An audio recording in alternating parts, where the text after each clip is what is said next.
বিশ্ববাজারের ফের তেলের দাম, জ্বালানি তেলের দাম বাড়লো। বেড়ে কত হয়েছে এখন? লেটেস্ট নিউজটা বলতেছে $92 ছাড়িয়েছে। এটা ছিল 70-এর আশেপাশে, স্ট্যান্ডার্ড যদি ধরি আমরা।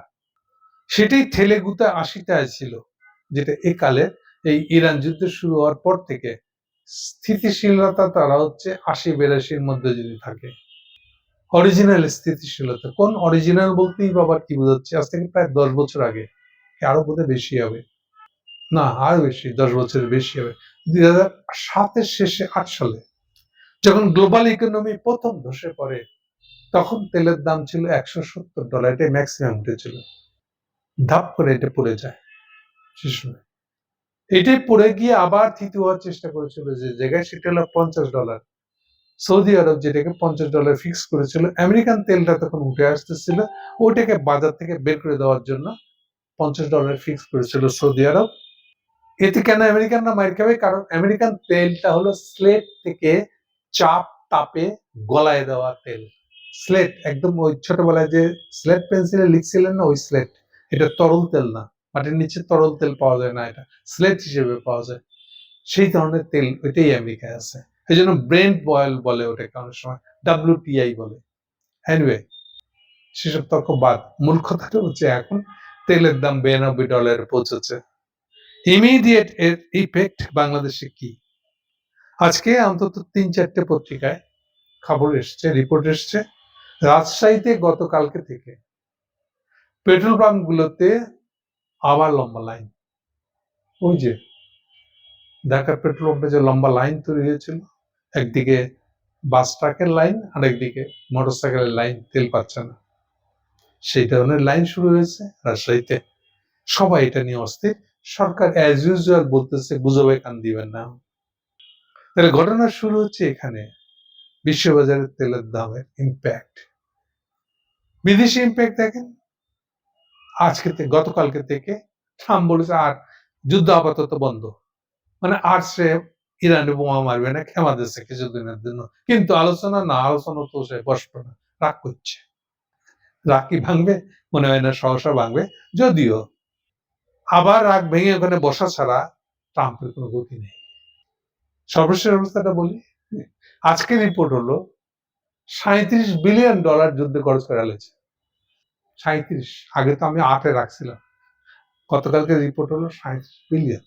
এখন 37 বিলিয়নের জন্য আবার তার সংসদে যেতে হবে, অর্থ বিল আনতে হবে, বিলটা পাশ করে আনতে হবে, নাইলে আর্মির কাছে টাকা নেই। এগুলো ওদেরটা মুরুক।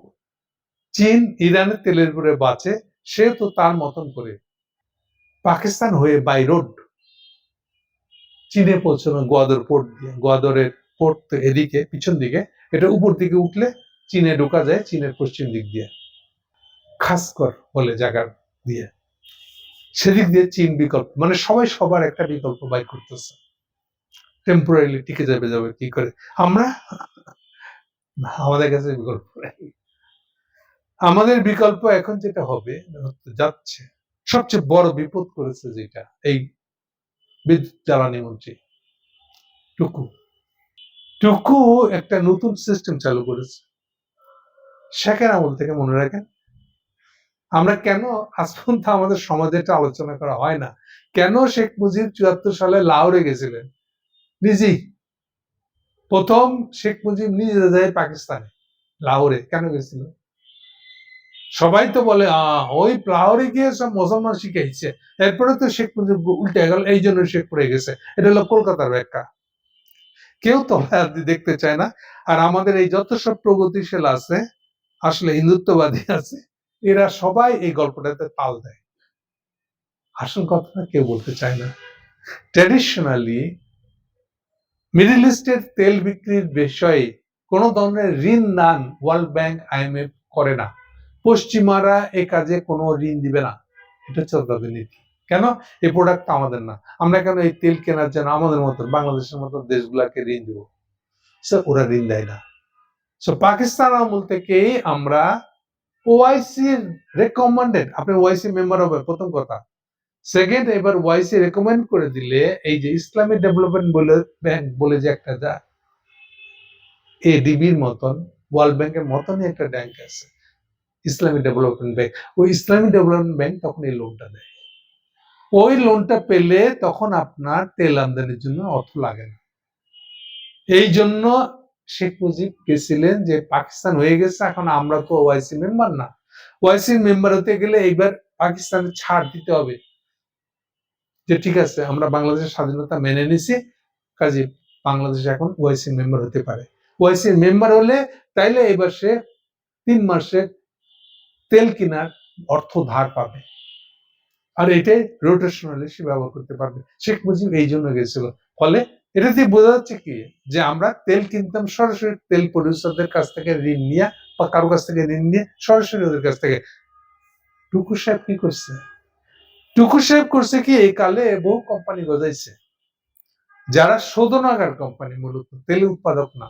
এর বড় একটা সেন্টার হলো সিঙ্গাপুর, কিছু সেন্টার আছে মালয়েশিয়াতেও।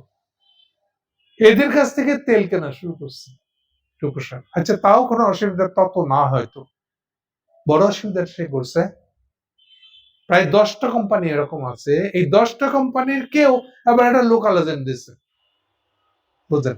একই লোকাল এজেন্ট, 10টা কোম্পানির লোকাল এজেন্ট। চিন্তা করেন, লোকাল এজেন্ট মানে কি? আমি এর আগে বহুবার বলেছি। এই আরেকটা কথা তারেক রহমানকে কান খুলে শুনে রাখার জন্য বলতেছে, লোকাল এজেন্ট মানে মন্ত্রী সচিবদের কমিশন খাওয়া, একদম বাংলা কথা। আপনি এই কমিশন খাওয়ার ব্যবস্থা করতে দিচ্ছেন কেন টুকুকে? টুকুকে আস্থা রেখেছে এটা করতে দিচ্ছেন, টুকু যে এইটা কমিশন খাওয়ার বন্দোবস্ত করছে সে কি আপনি জানেন? এই কমিশন খাওয়ার বন্দোবস্ত কেন?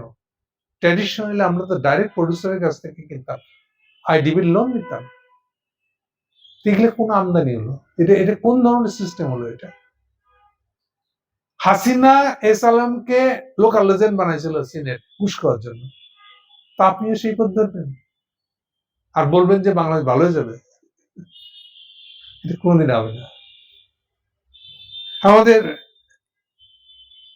ডাক্তার জাহেদ একটা ইঙ্গিত দিতেছে, তারেক রহমান চাইলে যে কোনো সময় কারো মন্ত্রিত্ব পছন্দ না হলে, তাকে দক্ষ না মনে হলে বাদ দিতে পারেন।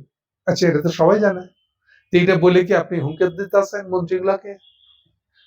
আমাদের হুঙ্কার শুনে লাভ নেই।